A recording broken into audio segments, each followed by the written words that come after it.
The World of Darkness has always had an interesting relationship with video games. While there have been a few standouts, they tend to go under the radar. They span all kinds of genres, from ARPGs to text adventures, VR experiences, and, if you believe it, a battle royale. The game most people are familiar with is Vampire the Masquerade, Bloodlines, and that came out a cool 20 years ago. To say that fans are hungry for something to really sink their fangs into is understating the situation. But there just might be something out there to tide folks over, at least for a little while. Vampire the Masquerade's Swansong is an adventure, point-and-click puzzle game with RPG elements. You take control of 3 different characters to explore environments, uncover secrets, level up powers, and generally try to avoid meeting your final death as you navigate the dusky streets of Boston. In the tabletop, 5th edition Vampire has a unique style. Let's call it eclectic. From the title screen alone, though, it's clear that this visual language has been carried over into Swansong. The game takes on a certain modern Gothic style with its presentation, from austere layers to seedy Boston bars, the UI elements and characters. All of it is what you might expect from a vampire game set in the present day. Clean, but just a little off, and spooky where it needs to be. And the soundtrack is just as good. There's some clear influence from Rick Schaefer's work on Bloodlines, with droning tones and distorted strings or choral singing. It all ties in nicely with the visuals.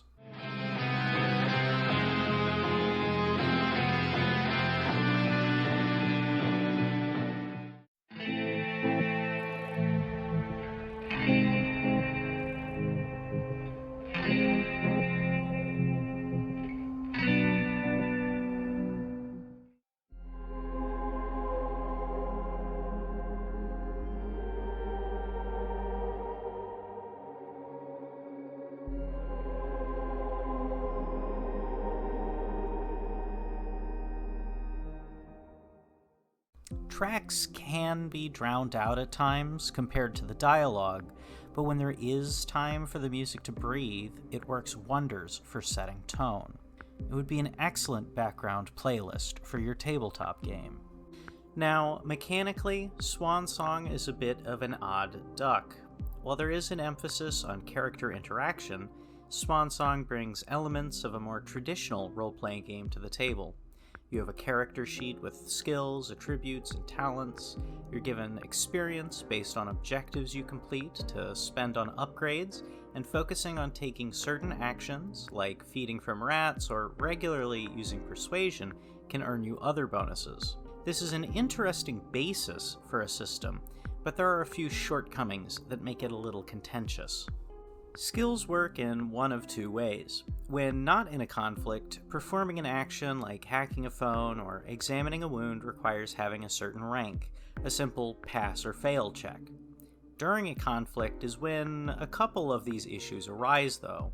If your skill is lower than an opponent's, you'll always fail, and conversely, if your skill is higher, you always win. In the event of a tie, though, you'll roll off, with your success determined by a skill's governing attribute.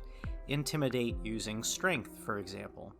You can choose to focus your skill and raise its rank, but this increases the odds your opponent raises theirs as well, which might just circle back into rolling off a tie.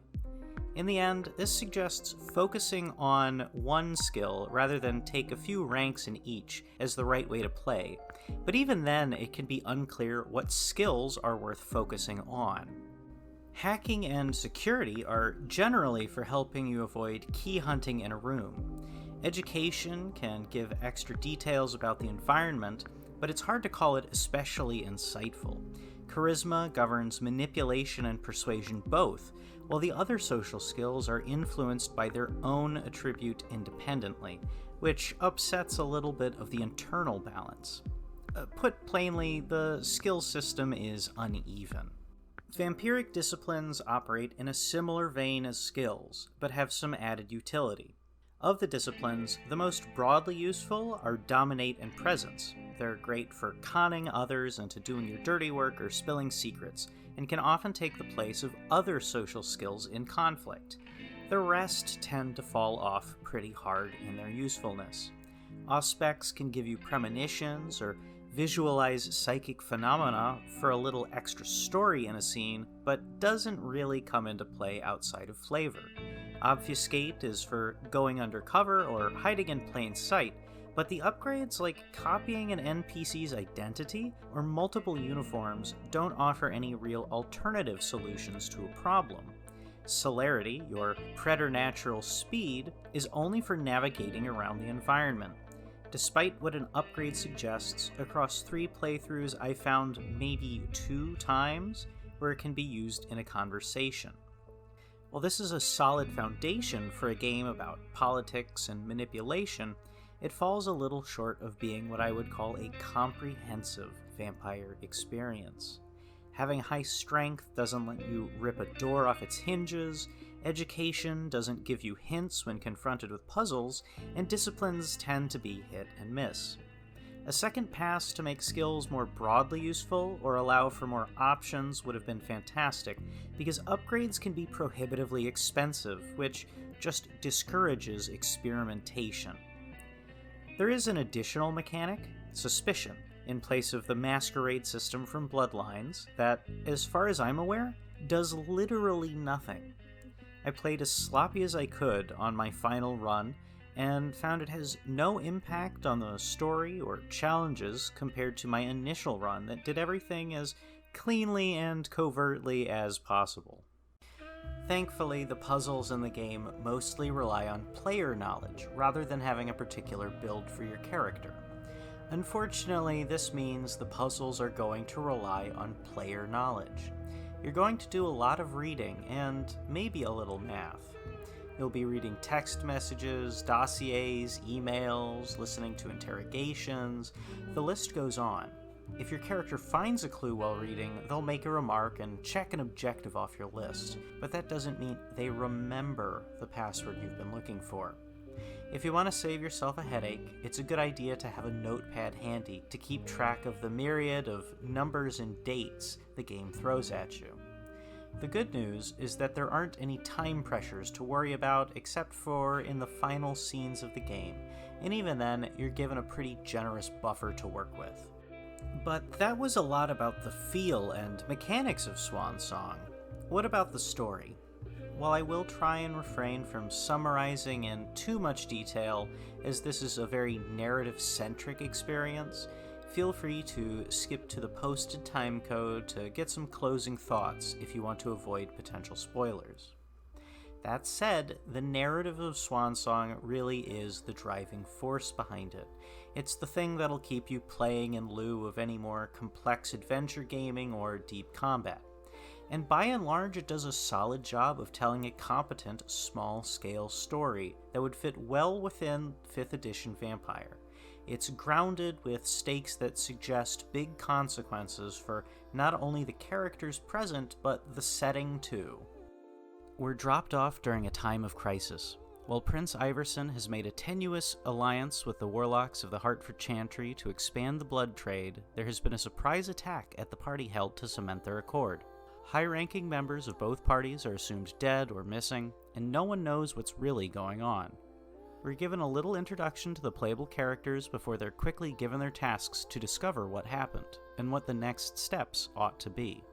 Soon you're unraveling a web of lies and deceit, finding out what truly happened to the former Prince of Boston, digging deeper into what the SI knows about the supernatural, and how dire that can be for the Camarilla, as well as learn a thing or two about the region's storied past. As it turns out, there's a mole in your midst, and that is only the start of your problems. The local anarchs are resistant to offer help in the face of impending disaster, and good allies from inside the Cam are hard to find. You're flying solo on this doomed mission.